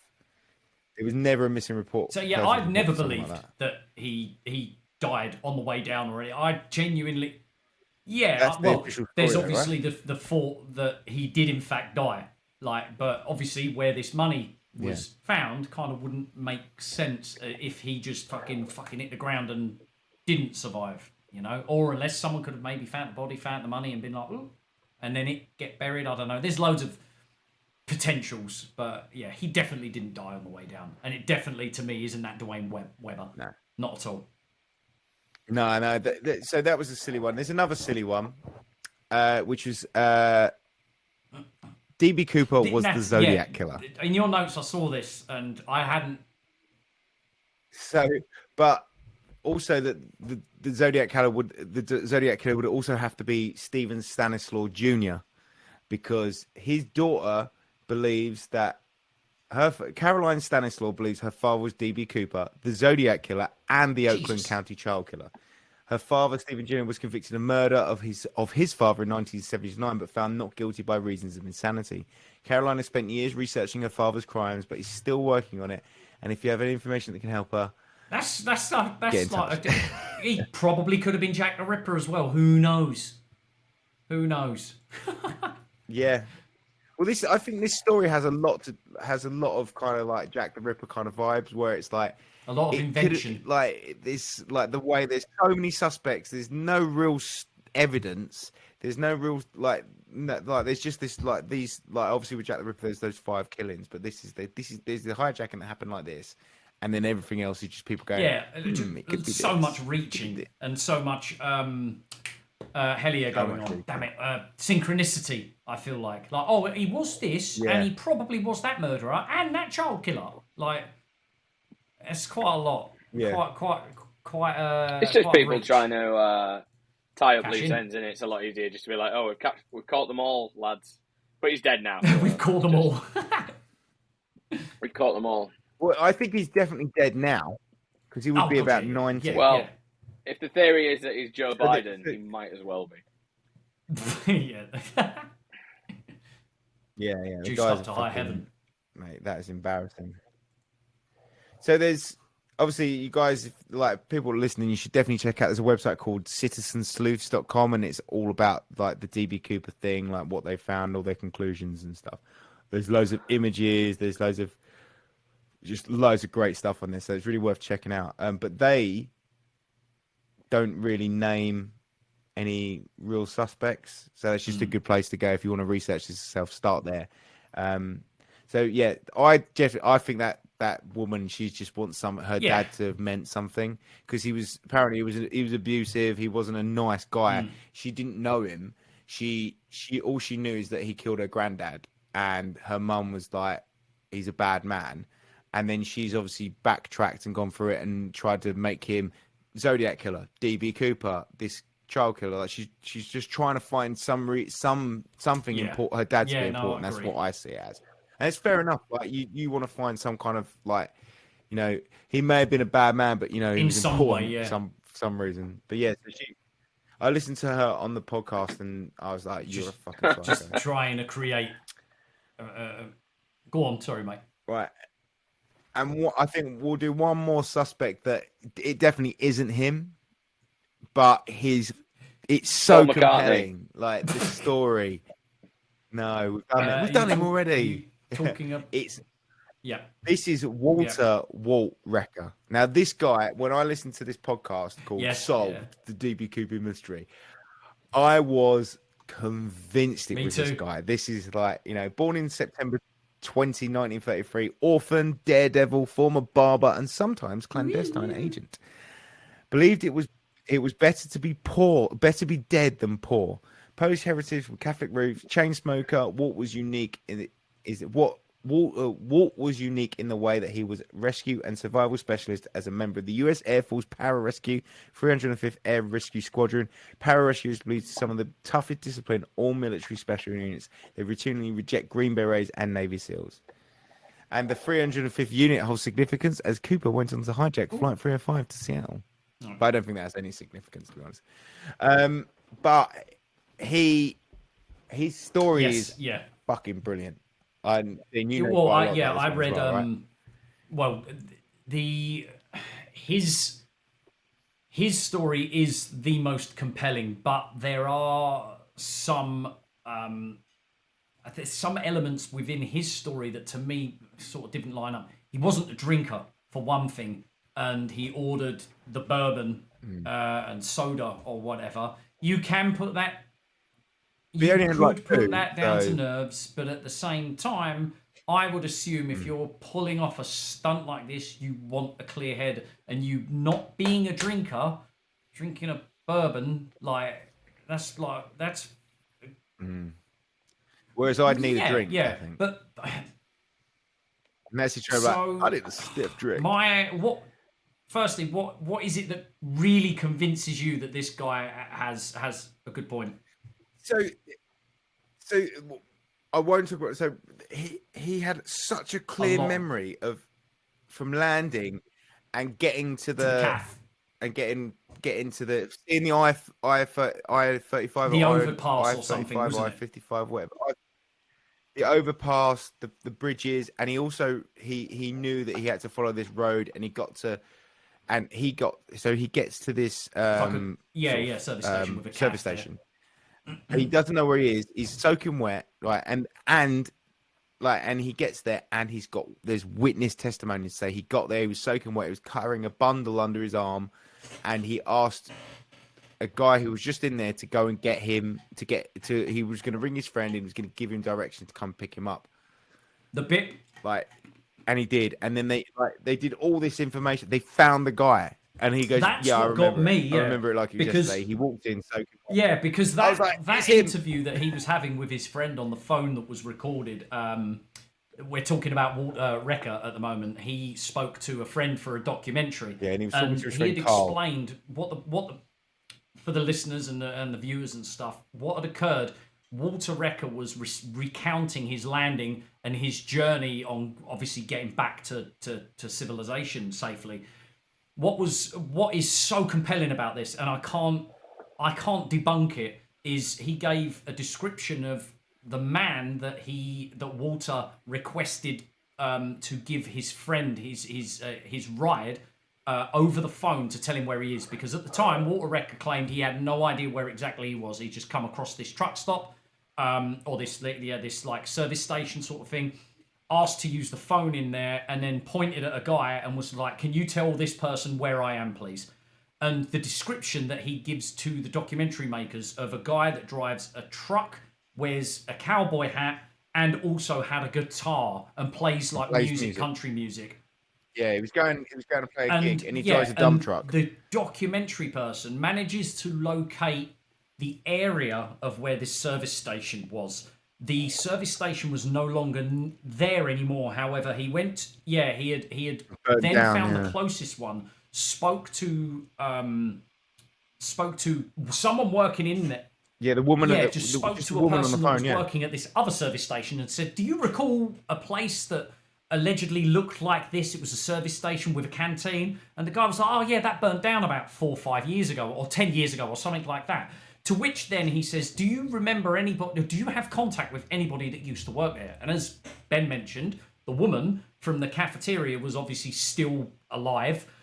The documentary makers then contact her and they ask, "Is it possible that about 40 years ago you recall a guy walking into this place soaking wet in a suit and asking a guy that was in a cowboy hat, drove a dump truck, and also played music? Do you recall that person?" She's like, "Oh yeah, that's Dave from down the road or whatever." They then get in touch with him. Yeah, and and then- he fucking remembers the incident occurring of, out of nowhere, a guy walking into this truck stop soaking wet, as Ben mentioned, with what looked like a rolled up rain jacket, possibly carrying either the parachutes or the money, and both stuffed into one. And that he recalls, "Oh yeah, I remember that happening." That to me is just, I can't debunk it. I cannot debunk it, because that's too much detail and too much luck. It's so crazy that it all lines up on the right night. Everything he came in and he Waters he goes, "That is it. That's the story." What people think. So I've been listening to a few podcasts, and they're so this is just based on what other people said. Why I don't think it's true is that when they were listening to the tapes of the conversation between Carl and Walter, Carl was going, so on the hijacking, like when you were doing the hijacking, and Walter's really vague, and he's like, "Oh, I didn't really know," and they went, "So what made you pick that flight? Was it because of the stairs?" And he goes, "No, I just picked the flight. I didn't even know the stairs were there." And that kind of went, well, that's the only way you could have got out. You must have known. That was the reason. So either he's being coy and saying "Oh, he didn't know and he didn't want to give away his secrets from his CIA past," and then I think it's That's the thing. Like the stairs was thing and the but he was a massively amazing parachute jumper. This water guy, like him and Cole were parachute jumpers together. They were skydivers. That was their thing. That's what made him start thinking about it. Yeah, that like was the one that tripped me up as well. With him saying, "No, I was totally unaware of," like, because to me, well, he might be totally unaware of the stairs. Because to me, if someone was as highly renowned as to being an immensely perfect paratrooper, would he have known the dangers of potentially opening the side door to like get out of the plane, or did he have intentions elsewhere in thinking, I want them to actually land this in Mexico, so where they've got no jurisdiction, and I can maybe get away with this? Maybe that was an idea, because maybe he had done it in the past. Possibly, we don't know. But it's still something to me, like a detail that, all right, maybe he could be covering himself, because it was considered that the CIA knew who he was, and he was used as a kind of like a Lee Harvey Oswald agent. But yeah, and then why was he so eager to start talking about it to this mate? Like, I feel like it was just like this guy. He's going, "Oh, this guy's well impressed. I'm just going to keep going with it. Might as well." Whereas like Rackstraw, we never was like, "Nope, nope." There was a lot of confusion, potential red herrings, like you said, like him just being, I don't remember that, because he's defending something. But the landing story and going to the service station is too solid, and it was way too convincing, and it's way too much of a reach, and for the information to be accurate, and just each person being like, oh yeah, I totally remember that like occurring. I remember that guy. It's too good. It's way too. And it's such a good story. Like, it's so good. I didn't pay for the documentary on YouTube. I didn't watch it. I didn't get to watch it. It should be giving this stuff away for free. Oh yes, I didn't watch it in the end.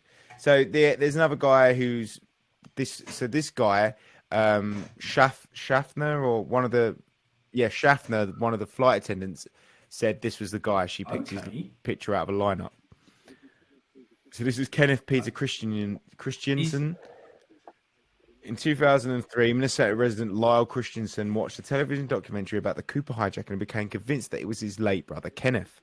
After repeated futile attempts to convince the FBI and then author and film director Nora Ephron, who he hoped would make a movie about the case, he contacted a private investigator in New York City. In 2010, the detective Skip Porteous published a book postulating that Christensen was the hijacker. The following year, an episode of History series Brad Meltzer's Decoded also summarized the circumstantial evidence linking Christensen to the Cooper case. Christensen is enlisted in the Army in 1944 and was trained paratrooper. World War II had ended by the time they deployed in 1945, but he made occasional training jumps while stationed in Japan with occupational forces in the late 1940s. After leaving the Army, he joined Northwest Orient, which is a plane airline, in 1954, a mechanic in the South Pacific, and subsequently became a flight attendant and then a purser based in Seattle. Christensen was 45 years old at the time of hijacking and was shorter, 5'8", thinner, about 150 pounds, and lighter in complexion, an eyewitness description of Cooper. Christensen smoked and displayed a fondness for bourbon.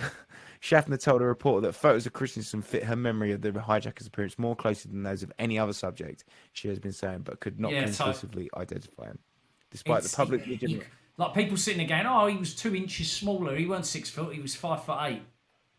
You're not going to... If someone was to tell he was about 6 foot, you'd go, okay, he could be 6'2", or he could be 5'8", so we'll go like around about there. It seems like... But then again, she would have been sat next to him and interacting with him a lot. And I still have that impression that keeping someone so close, they're going to just literally photocopy your face. They're going to have more chance of being able to point you out in a lineup, but while going through a situation like that for 2 hours, rather than someone getting held up in a bank and being like, give me the money, quick, 30 seconds, a minute happening, and then they're out. Like...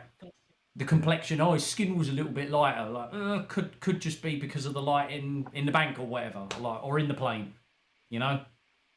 Yeah, it's that I can't. Yeah, I don't think I can even side with the hostess because of human error when it comes to remembering incidents like that. I don't know. No, I'm not convinced. Not 100% at least. Yeah. So then the most recent one was William J. Smith. And in November 2018, the Oregonian published an article proposing William J. Smith of Bloomfield, New Jersey, as a suspect. The article was based on research conducted by an Army data analyst who sent his findings to the FBI in mid-2018. Smith, a New Jersey native, was a World War II veteran. After high school, enlisted in the United States Navy and volunteered for the combat aircrew training. After his discharge, he worked for the Lee Valley Railroad and was affected by the Penn Central Transportation Company's bankruptcy in 1970. The Grudge. It was the largest bankruptcy in the U.S. history at the time. The article proposed that the loss of his pension created a grudge against the corporate establishment and transportation field, and as well as a sudden need for money. Smith was 43 at the time of the hijacking. In his high school yearbook, a list of alumni killed in World War II lists an era Daniel Cooper, possibly the source of the hijacker's pseudonym. The analyst claimed that Smith's naval aviation experience would have given him knowledge of planes, parachutes, and his railroad experience would have helped him find railroad tracks and hop on and train to escape the area after landing. According to the analyst, aluminium spiral chips found on the clip tie could have come from the locomotive maintenance facility. Smith's information about the Seattle area may have come from his close friend Dan Clare, who was stationed at Fort Lewis during the war. The analyst noted that the man who claimed to be Cooper in Max Gunther's 1985 book identified himself as Dan LeClaire. Smith and Clare worked together for Conrail at New York's Oak Island Yard. Smith retired from the facility as Yard Monster.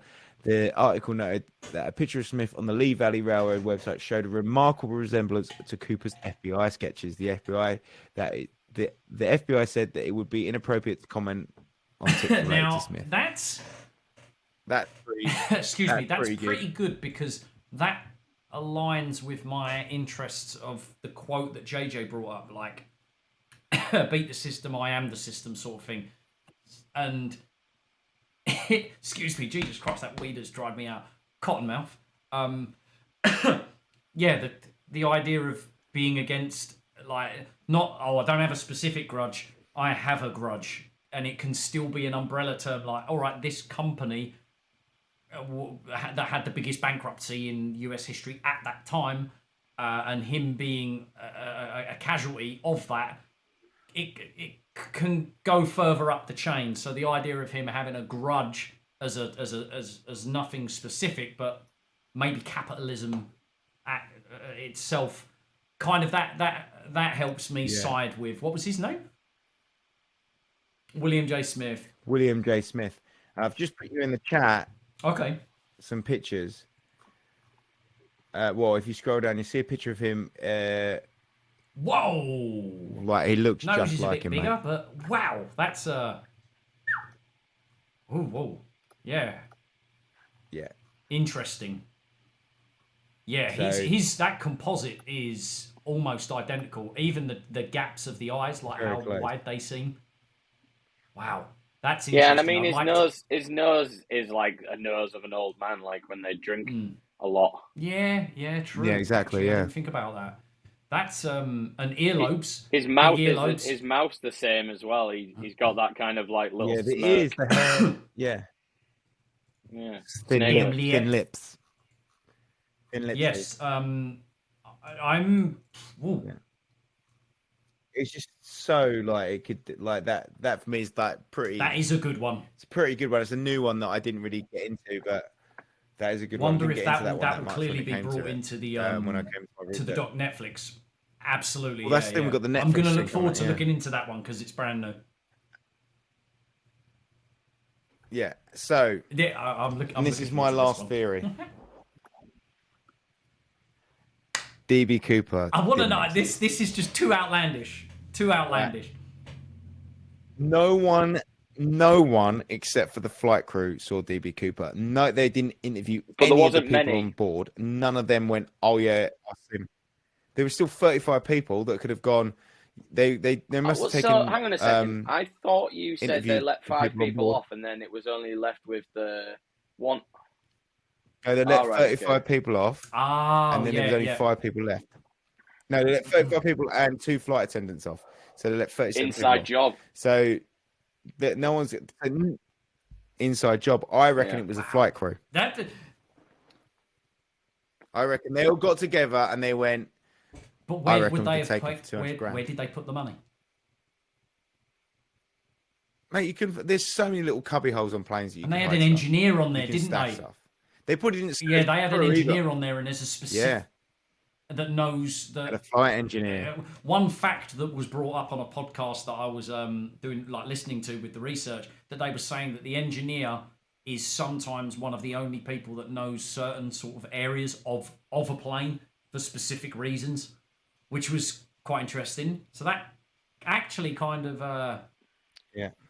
I don't know, that has some feet. Jeez, that's like No one saw him, right? They made sure all the blinds were shut when they landed. He never spoke to anyone. The notes that they all read are completely like they don't exist. All they had was 6. Right, so they had 6 cigarette butts. They couldn't get No fingerprints. any data off. The tie pin and the tire had 3 different types of DNA on it. and Like it's just, but And none of them as linked well, with anyone ever. Like considering with the story, other than this one, that the rest of the flight had no idea that it was being hijacked, so it wouldn't be something that passengers would start. Yeah, you would know if You'd there be was looking something around, dodgy wouldn't happening, you? right? You would be like, Yeah, you'd "Why be are you looking sitting around, with you'd him the walk up whole and down to the time?" toilet, and you'd be like, you'd be sitting there going, "He don't look right. Well, what's going on here?" So why are the flight attendants just marching up and down to that one guy at the back? And why is he holding that briefcase? Like, I genuinely think that it was all just like they went. Let's just come. They just came out of it. And they went. We can take him for £200,000. They knew And- the and- insurance policy, and then they went and found out that they photocopied the notes. Yeah, They're like, and we just got to throw him. And hold on, shit, that just escaped my mind. The other thing that I was just going to say. Sorry. Why has there never been a passenger interview that's come forward years later, being like, "I was on the DB Cooper flight. I saw him." That's fucking. Exactly. No passengers have ever come forward and gone, And yeah, I you'd was have on that thought, like, flight. they get Yeah, home, they oh, look you're like welcome this." home, honey, Oh, and yeah, stuff like that. Oh, you'd have never guessed what happened. And then on the TV, it's like, wait a minute, that's my flight. That DB Cooper, that was my flight. That was my. How many Whoa. people? Yeah. I was Wow. on flight 305. Oh, dude, I never. This is more convincing than the Rackshaw, sorry, the Richard Floyd McCoy story. Yeah. So I think they just went, look, Ah, and it goes back to what JJ was saying earlier, like false flag, of false flag. course, yeah.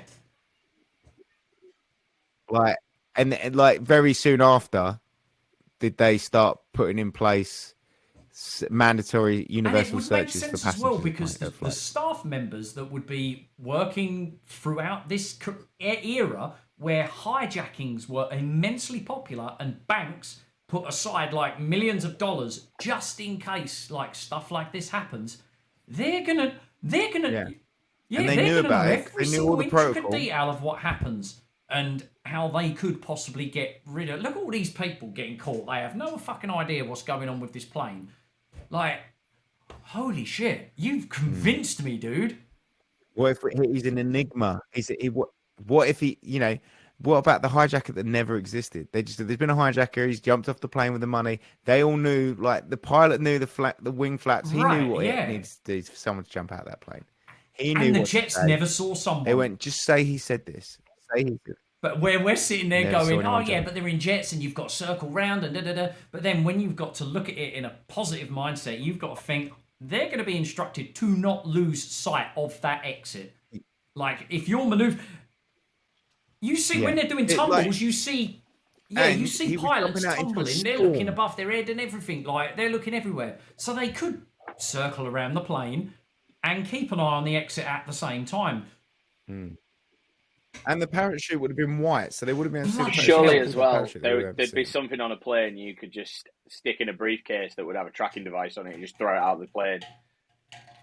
No? No, not in 1971. No, well, I was looking at that. Loads of people Or said a that. They're flare? going, there was nothing in 1971. There was no GPS. There was. So they, well, that's another that goes back to another suspect. So they on the night before there was Sorry. on the night before there was apparently they saw people a plane dropping flares, like flying along the flight path dropping flares, but that's like unsubstantiated. That was just like apparently people rung into a few police saying that like the Right. police station going, Have someone dropping you- flares along the I-95 Have you or mentioned I-55. the woman Maria Cooper? No, that's No. not a name I've heard. So there's a woman who had an interview in 2011 claiming that it was her uncle who did it. So she said, burdened by the guilt over her knowledge surrounding the case, Maria Cooper claimed she had a 40-year-old family member secretly protecting her uncle, a man named Lynn Doyle Cooper, LD Cooper. Maria Cooper said she was 8 years old when her uncle, whom she called LD Cooper, came home badly injured for Thanksgiving in 1971, the day after the famous incident. He claimed his injuries were a result of a car crash. Later, she said her parents came to believe that LD Cooper was the hijacker. Miss Cooper never saw her uncle again after that day and was told that he died in 1999. Okay, that's yeah. Very interesting. But she, from the One that come out photographs, of it. it looks like she's on like live television Right. having this thing. It's apparently it's the Oh, most. It was the there's FBI's so many- most I promising mean, lead for the mystery of the man behind the hijacking. The mystery. Right, so that was the HD. That was the HBO documentary was based on LD Right. Cooper, the mystery of LD Cooper. But I never got to watch it. So, I mean, I never watched that one. I was going with the big dogs, and this guy just crept in. I should have watched it. Really. I mean, it's a HBO one, so they must have really. So So thought I I'm- mean, Sorry, the Jojo, go materials that they found on his scarf and his necktie as well were rare elemental weapons. So they rare elemental elements, metals. So they metals, yeah, they were like saying titanium that and he could have aluminium. weren't possibly they? even worked in the aircraft industry. Which kind of leads me to believe that, again, it could have been another false flag because Boeing, obviously, they've got these $1 million assets that are flying around in the sky. And if someone can just Yeah. go through security, hijack one of them, essentially take the plane, and like you say, they had not very good tracking devices or anything back then, kind of makes sense that they would just get an inside guy who knew the plane inside and out. You know, especially as well, it could even be somebody who did have a military background because they're like, oh, we'll get old fucking Dan Cooper to go and do it because he was in the army, and all the rest of them are just like, okay, and then throw him out of the plane. But there's a couple of other theories as well that claim that you wouldn't even be able to jump out of the plane because it would have been 20 degrees, which even the most expert jumpers said that he would have at least needed landing boots from that altitude and stuff like that. So yeah, but they said so.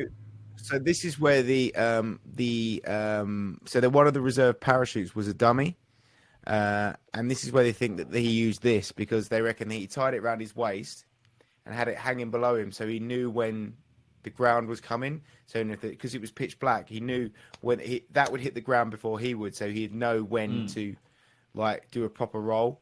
So they reckon that he set himself up to do like it was all set up for him. He knew that's why when that bag hit, the weight came off his waist. He knew that he was then there. He was ready to take the fall. So they've done tests. Haven't they? They threw someone out of the plane to see what would happen, and they've done it and they landed. It's just that it wasn't in a storm. Going, but if we go back to Walter Wrecker, the guy said the guy's face was beat red. Yeah, Like he'd been, and like, he's been out in the literally cold all torn night. up by the elements. It's that the Wrecker journey to that service station is so fucking good. It's so good. But it also like It is really I'm good. but the idea of there not even being a DB Cooper is too good as well. It makes too much sense. And while listening to while I think talking that's to the one. I JJ, think I've that's not been one. sitting there in my head thinking, how the hell can both of those stories cross? Would Wrecker be related to someone that was on the flight and he had organised him going to the secret, the service station as like a part of the plan? Like, I don't know. The both of them are so good. I mean, there's also another possibility that the guy who is whoever it's meant to be could have been in on the inside job with the flight attendants because also as well the suitcase. They always say, don't they? Like, there's always like multiple people involved in stuff. So I mean, the suitcase could have essentially been brought on by somebody else. Yeah. The notes could have been written by somebody else. Like, there's no proof that he wrote them. I know there is no proof of the note either. The other thing is, I think I've worked out where the money in the go parachute, where the money went. I've got an idea. Those scratch Right. cards. So once the money and the parachute have been delivered, DB Cooper said everyone could get off the plane, including the flight attendants. What if the flight attendants and another passenger got off the plane with the money and they threw the parachutes off the back of the plane? That's what they Well, Yeah, there's a picture. I've got a picture here of a parachute that they did find, but it was pink. So he cut the line. So that's another thing that he did. He cut the lining out of the other parachute to tie the money around himself. But he cut 5 bits. Right. 5 bits of cord, and that's something like Surely, though, 250 that they feet would of have cord. searched people and coming off the flight that had been hijacked. Surely you would think that they'd search people. Would you though? No, because if you think he's gone, if you think he's then gone with that, if the flight attendant's still on there saying he's still on the plane, you're not going to think like, hold on a minute, everyone is involved. Like 3 of them have got off, or 2 of them have got off with the But it's fucking only money. 1970. It's not Oh, yeah. fucking You're 70. going to think, 70, oh, he's is it? still in It's the like, air. surely they had things in place in 1970 that were like, Yeah, but if you're convinced that he's gone off on the plane, you're not going to go, we're going to search all of you now. If everyone on that plane is telling you he's still on the surely plane, there would have been understand. fucking questioned. Yeah, You're gonna be like, boy, he's still on the plane with I agree with you both. The odd situation with the passengers on the flight and the void of just no information is odd. The fact that they weren't questioned, yeah, that kind of raises some suspicion to me, like, definitely. But the idea of there not being a DB Cooper anyway, and it being an inside job, also kind of collides with it at the same time. Unless that's the genius of it. Like, they literally just handed the money off to somebody who was getting off the plane. Like, maybe that is the genius of it. Right, yeah. Yeah. So Mucklow, do you know Mucklow's done? Mucklow has done she did an interview with Rolling Stone magazine, which I'd never read before. She doesn't say. All of a sudden, the cockpit door opened, and I walked in. This lovely lady who had been our passive resistance to the hijacker. Says co-pilot Razek. It was a big relief. I wasn't until I landed in Reno, so explained, however, that the 3 pilots were known they were really safe. Bomb, money, and hijacker. Yeah, the lack of stuff. Sorry. But I think we're going to find out more. But I think the problem is we've done this podcast 3 days earlier than We're the definitely going to, documentary. because there's a lot of convincing elements of recent that have come out. But yeah. Yeah. So Mucklow's done an interview, right? Like, but she's not really revealed Right. anything that no one already knows, which is a shame. Well, I'm guessing that's why it's still unsolved. She just went on to be a better. But Yeah, the exactly. it's amazing how deep it goes, and for the lack of information, how many theories of suspect. It's how So like much. I said, I just looked on IMDb, and there's been like no feature movie of like I can't find it. There has. It I'd has. have to It look was, for it, it was but with Robert Duvall. How this? What? I think it was a comedy. The Pursuit of DB Cooper. is an American crime thriller film about an infamous aircraft hijacker, DB Cooper, escaped with $200,000 after leaping from the back of a plane. Yeah, Right. Robert Duvall. It came out Got it. in 1981. Yeah. Just after the Yeah, money was this- found. it's- it amazes me how this isn't kind of so more well known for how like nuts it is, and the Yeah. Well, do you know what we haven't talked about either? Is the Canadian, the comic books, the European Right. comic books, Dan Cooper, which is about a secret agent who is a paratrooper. And it happened, and these comics were coming out long before whoa, the event. really? Oh shit! I'm just checking to see if there was a Quantum Leap episode about DB Cooper. There wasn't. I can't believe how much there is to this. This is So- crazy. Yeah, so the Dan Cooper comics. Interesting. The Dan Cooper comics were, so they reckon that I can't remember which one it was, but one of the suspects was a fan of the Dan Cooper comics. Oh god. Which one was it? Yeah, so although the fairly obscure English-speaking world, since it did not appear in English translation, the comics series nevertheless gained a small measure of notoriety in 2009 as a result of speculation concerning the identity of the 1971 airplane hijacker. I bet they're known as worth DB loads Cooper. of money now. But he I actually bet they're called worth himself loads Dan of money at Cooper. the minute now. That's quite amazing. I'm There will be after Netflix fucking get their hands into it. Yeah, but he's Cool. right. Anyway, there was another right. So yeah, so there was, in Twin Peaks, there's Dal Cooper as the Right, yeah. the main guy, the copper in Twin Peaks, Dal Cooper. His name is Dal Bartholomew Cooper. Of course it is. Of course it is. Yeah. And Loki in the new Yeah. series and Disney's Loki, Oh, right. There's an homage to Huh. DB Cooper. He said They he was make him the, out to be DB the- Cooper. It wasn't a man; it was the god of mischief. And obviously, there's all the Madman There's- references. there's- As well, it's Mad Men such a- references. But the creator of Mad Men has come forward and said that no, Don is not DB Cooper. Which I think the creator of Mad Men might say if he was,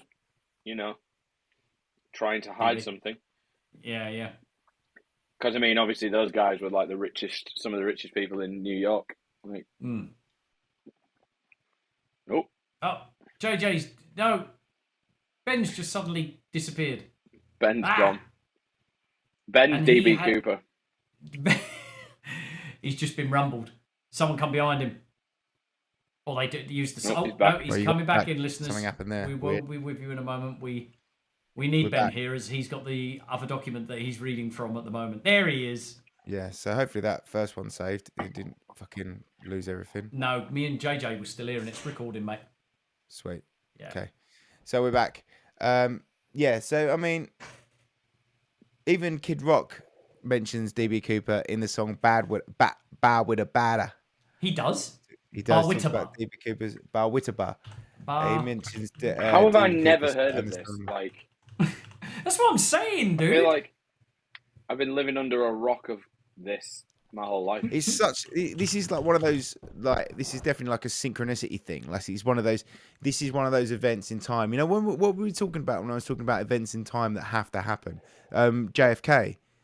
There's one of those like Yeah, an simulation event theory. in time that has to happen for the rest of the world to carry on. And I think DB Cooper is another one of those events where everything kind of comes back to it. What is cutting with now? Oh, I found an absolute blinder. Go on, No, then. God. There's a theory that DB Cooper is Tommy Wiseau from The Room. Really? Yeah. Oh my god, this is fucking brilliant. You've got to put that in the Discord. Wow. It's a Vice thing as well. So Really? Well, Yeah. He did always have money, didn't he? And they Yeah, didn't know where his he money did. came from. So Um, yeah, who knows? Yeah. Over the past few Thank years, God all the conspiracy theories dynamite. have gone from crackpot ideas peddled by crazy uncles and desert dwellers to even crazier crackpot ideas peddled by prominent politicians, cable news hosts, and tons of old people on Facebook. as hostile foreign governments and kecking 4chaners sow the seed of discontent, the theories ascend from seedy message board chains to mainstream media. Let me try and get a little bit further into Todd, this. can you It's quite a lot. Tommy Wiseau.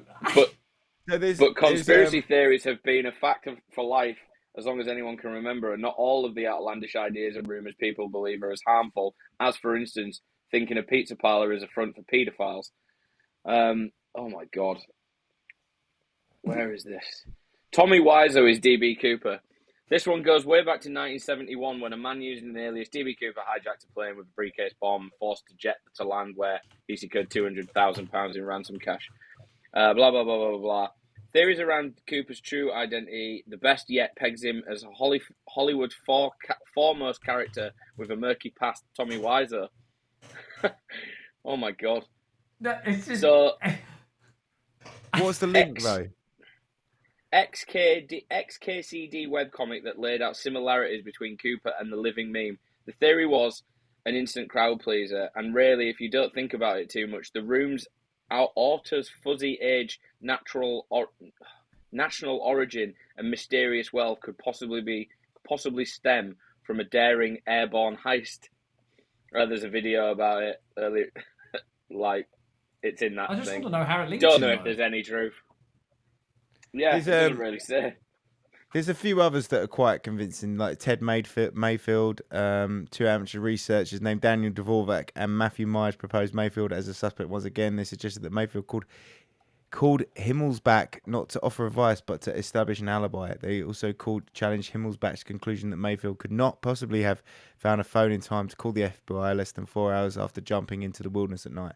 Mayfield denied any involvement. The FBI offered no comment below Himmelsbach's original statement about that Mayfield was ruled out as a suspect early on. There's a few. There's just like John List is another one, but so John List is the weird one. So they thought it was this guy John List, and the FBI brought him in for questioning, and he instantly admitted to killing his wife, his 3 children, and his 85-year-old mother. Jesus Christ! He'd go, "You've got me, and they thought he was going to go, "I'm DB Cooper," and he went, "I've killed my wife and kids and my mum." That's superb. So they caught him for mass murder instead of DB Cooper. That's hilarious. That's so funny. And can you imagine being like, I could have had a book deal. I could have had a movie rights. And now I'm going down for murder. Yeah. Who was the other one? Then William Gossett, but his middle name was Pratt. There was no evidence, but he said that Gossett had said it was him. He told his sons that it was him, and they gave him a key. He gave them a key to a lockbox, what those boxes, bank security box things, but they've never found where the box goes to. Safety deposit box. Safety deposit box. Well, that was eye-opening. As much as so, I JJ, what do you think? Because obviously you've never heard it before, and now you've heard the story. What are your thoughts? What do you think? I'm still pretty convinced he's Paul McCartney. They started in 1971. Who'd heard of Paul McCartney before Wings. 1971? Wings. Yeah, Wings. It's all in the name, Which mate. is what you Live and get let when die. you do your parachute jumping in the army. They give you, after you do like 200 jumps, they give you a set of wings or something like that. Sounds promising. Sounds convincing, mate. So you reckon it's Paul Yeah, McCartney? I mean, Dean, that's the only theory that I actually really care about. is that if it ties back to our first ever episode, and if you haven't listened to that, make sure you go back and listen to it. Yeah. Dean, what's your theories? What's your thoughts? I truly believe it was Wrecker. You reckon it's still Wrecker? Yeah, it's the gas station story. Yeah. It's too good. It's too solid. It's too absurd. And the fact that people have managed to track down the people on the night for actual eyewitness testimony, it's too good. It is brilliant. All right, some of the aspects of his story do not line up with obviously the idea that I'm not a drinker. I just bought it because I was nervous. But I don't think you would be nervous. I think you'd want a clear head. There are things that hiccup for me. Don't get me wrong. The idea of the the workers on the plane creating DB Cooper and getting away with the money definitely has legs. There's a lot of convincing ideas and not necessarily evidence, but logic behind it. But the service station story is too solid for me. The cowboy, finding the cowboy, finding and the country playing cowboy at the gas station. It's too good. It's too solid. Too many witnesses to say like, oh yeah, he was in a black suit, something rolled up underneath him, soaking wet, red faced, and even the woman said the same thing. It's too good. It's Wrecker for me. Yeah.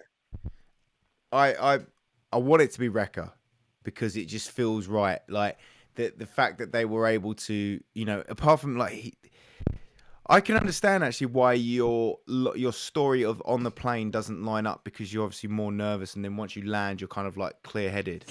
Yeah, you're like, yeah. You know, he followed the road. He knew to aim for the traffic for the headlights. That's where he should land near there. Maybe he didn't know that the plane had that thing. He was just going to jump out the window either way. So maybe he didn't know until he got on the plane that there was stairs that he could get out of, and he was always going to just fly low and jump out there. He knew where he was aiming for. He was aiming for Oregon. He was going back home, basically.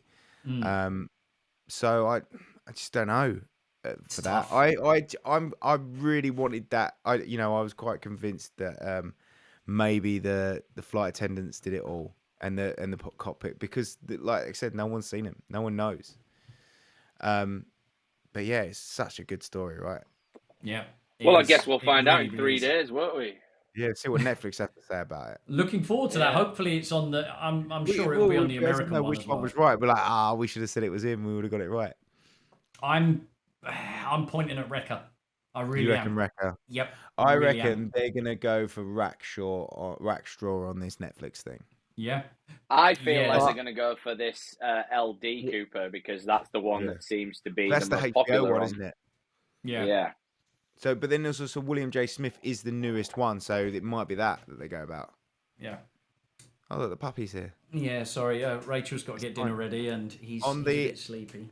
Well, he came here just in time to have the sign off. But has anyone got any suggestions for the next one? Because I've got one. If not, I haven't off the top of my head. No. Go Not for at the it. moment. what? I've got loads that I want to do, but you What? go for it because When was what was the last one I picked? Did I pick DB Cooper? No, I did. Okay, so Yeah. I don't know if I picked one for a while. I want to do, and now this is going to be a big one. I think this might be this might be a two-parter. I'm not sure. It depends because I'm not really. I've never researched it, but I want to do the moon landing. Ah, good choice. El He's so happy. Clasico. Look at him there. He's El so little chip. Clasico. El Clasico. I think we've done 9/11. We've done JFK. We've done Paul is dead. We've not done the moon landing. That's definitely the next big one, right? Yeah, We've most got to go for a definitely. biggie. Yeah, So yeah, Most moon definitely. landing next. good one. I'm looking forward to that. Yeah. Well, thank you so much for listening to another episode of Not Another Conspiracy Podcast. Please make sure you're subscribed on YouTube and make sure you watch on all the other things because once we get to a certain amount, we can bloody make some money off this silly little podcast and we can do more when we've got Hopefully, time. yeah. Thanks again and to don't everyone forget who's to pick still up your patient. socks. Yes, OG Socks. Code Code NAC. NAC. Still going. Hopefully, we've never seen any of that sponsorship money. We got some free socks. I think we probably never made them We got anymore. loads That's of free why. socks. Yeah, Yeah. true. When do we get to make our own sock? I don't know. Maybe ask him. Maybe when we solve a really big mystery. Well, we're going to do that with the When we moon get landing. I think famous. that's going to be a big one. Yeah. Make sure you like, subscribe, share, comment, join the Discord. Thanks everyone. I think there's still people that are Patreon people, Yes, and you thank you. guys are insane. Thanks for still being a Patreon. You get this episode early. Once we have worked it out, I'm sure we'll do some more stuff for you Yeah. guys, but probably not. You'll probably just get them early. Mm-hmm. And we'll probably stream before the next episode because me and JJ have got time to kill on Sunday evenings. Yeah, thanks again. Jeffrey Epstein didn't kill himself. You didn't. Thank you very much. We've not talked about that. Prince Andrew's a nonce. And mention Ghislaine it. Maxwell's finally been sentenced. How many So years long was since it? she's dead? 20. 20. R. Kelly Right. got 30. That's insane. R. Kelly was. I think R. Kelly. No, they're equally as bad. I was just trying to see how he could be worse, but they're equally as bad. Yeah. But I mean, she had a network of people that he haven't just- come to yeah. light. he- Yeah, Yeah, that have never been questioned. yeah, and like wallpaper and Christmas ornaments and Jeffrey Epstein, these people don't hang themselves. Hey, Thanks for they listening. definitely don't. Thanks for listening, guys. See you later. That's what happens. When it comes to it, In the Think, oh, maybe they did. So in the back, there is a light brown jacket. cool story. Without the fire